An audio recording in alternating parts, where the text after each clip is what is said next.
Pinsan Kalyada. So ayan mga kalingap, isang magandang hapon po sa inyong lahat. At yan, kung bago pa lang po kayo sa aking YouTube channel, ako po si Vincent Kalyada. Paki-like and share po na itong video ito para mapalawak pa po natin ang pagtulong po sa mga taong nangangailangan.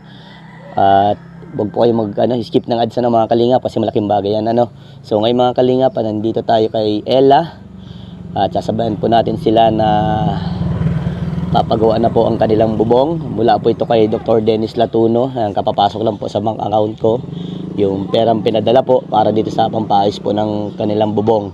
So yan, nagpabot po si Doc Dennis ng 70,000. Yan, kasama natin si paring Bogart. Yan, nagpabot po ng 70,000 si Dr. Dennis Latuno para mapaayos po itong kanilang bahay, yung bubong.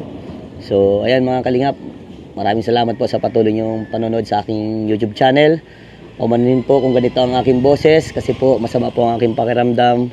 Nagpilit po ako para may sabihan ko na po sila na may lipat yung kanilang yung ibang gamit kasi po bubong ng bubong at baka mabasa yung mga gamit nila at maglipat muna sila pansamantala kung saan sila pwede maglipat. So tara mga kalingap, punta na po natin ang bahay po nila. Ayan mga kalingap, andito na tayo. Sira talaga. Tao po! May makulit na bata. Ay, yung bunsong kapatid ni Ella. Titimpla po ng dede. Titimpla ng dede si nanay. Opo. Oh, ayan Ella, kamusta Ella? Ay, okay man lang po. Na po baga, may pasok lagi. So, ayan, may good news akong ibabalita sa inyo. Itong bubong ninyo ay ipapaayos ito ni Dr. Dennis Latuno. Talaga po. Yeah. Diba, nakita niya yung bubong ninyo talagang tuluan na, talagang sira-sira na. So, ayan. Nagbilit din ako kahit masama ang pakiramdam ko makapunta ako sa inyo dito para mabalita ko lang. Para yung mga gamit ninyo, ilipat ninyo na sa pwedeng lipatan. Tapos kayo, pansamantala sa ibang muna kayo magtulog kasi magiging open to eh. Ay, sabog na po namin. So, ayan. Natutuwa ako kasi yung pagdadasal ninyong mapaayos ang bubong ninyo ito Sobra na. po talaga, nakakatawa po masyado. Hindi nyo po in-check.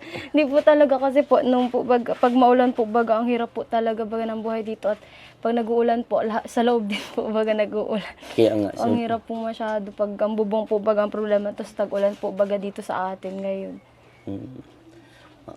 Malapit na pati ang tag-ulan. Tag-init pala muna. Nagtag-ulan na pala. Na po. Pero kahit na, mas maganda maayos na din itong bahay ninyo. So, ang pinakaano lang dito ni Dr. Dennis ay yung buong bubong lang. Yung mapaayos sa inyo. So, at least kahit papano, safe na. Hindi na nakakapangamba. Opo, laking tulong po talaga ng sa bubong. Hindi ko din po talaga na-expect.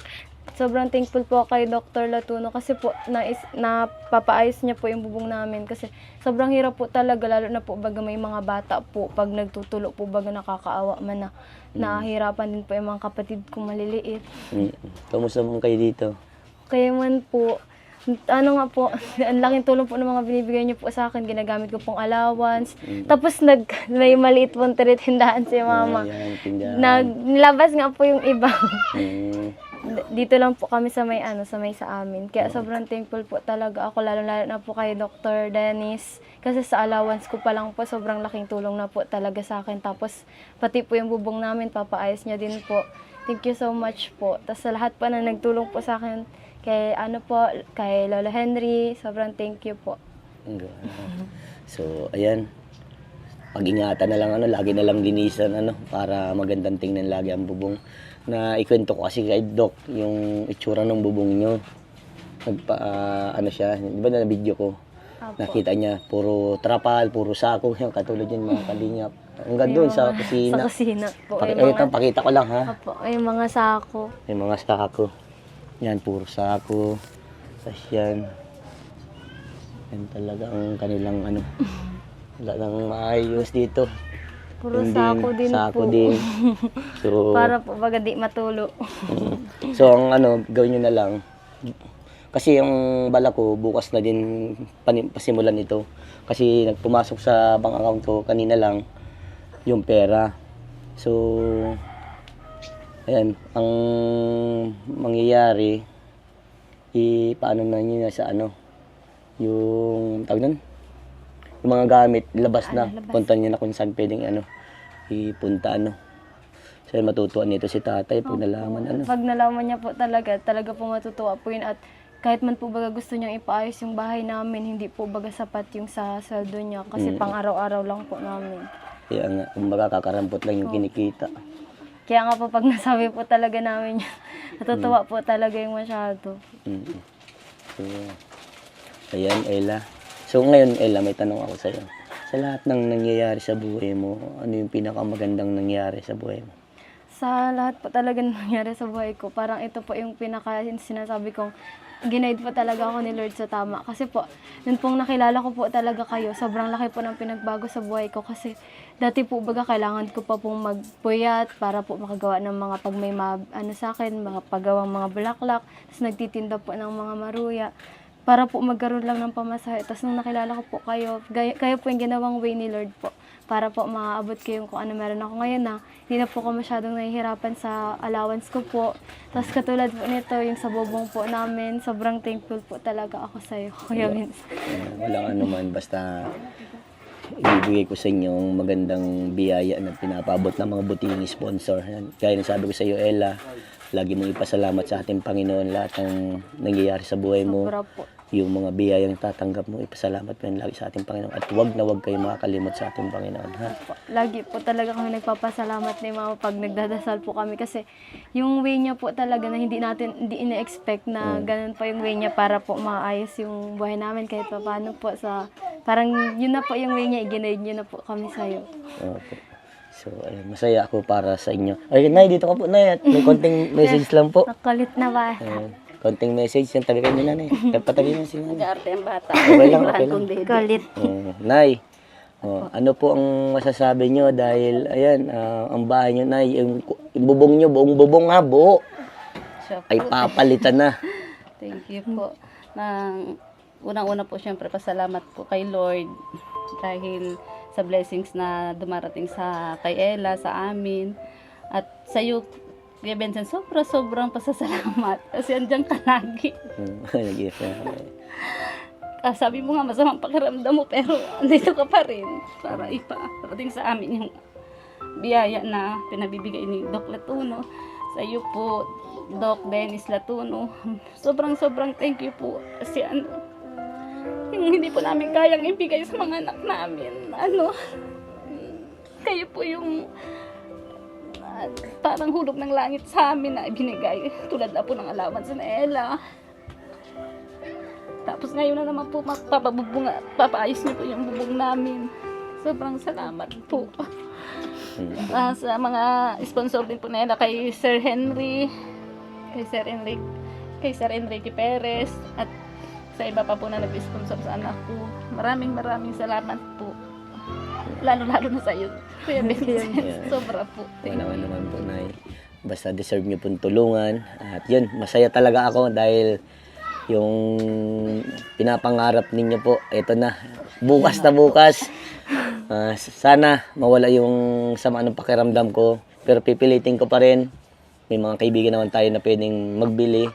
At sila pag-aasikasin ko para magawa na agad ng bahay ninyo. Sobrang thank you po, Kuya Vincent. Yan. Thank you po. At yan, Nay, yung mga gamit po, palabas na. At para bukas, para pagbungkal ng bubong, papatay mo muna natin yung at baka makuryente po yung Po, yung switch po. Ililipat din pala yun, yung sa kuryente. Nay, dyan pala nakalagay. So, bahala na kung anong gawin nila dyan. Kung anong patama nila. So, ayan. Sana po masaya kayo Sobrang. sa mga nangyayari sa buhay ninyo. Yung mga hindi po inaasahan. Thank you. Gaya nga ng kwento ni Ella. Yung sweldo po ni papa niya, kakalampot. Wala man talaga pong sapat na kakayahan makapagawa ng Kaya nga. bahay. Yung ganda ko. Kumbaga, sortehan na lang. Lalo ngayon, pamahal po ang mga bilhin. Lalo na po sa materyales ng paggawa ng bahay. Talagang ang mahina ng kalahating milyon pa nagpapagawa. Sobrang talagang hindi kakayanin ng Grabe na po, tinaas. Pagkatulad baga po natin na tulad namin na mahihirap lang. Talagang sa pagkain lang napupunta yung sinasahod. Kaya grabing thankful talaga kami.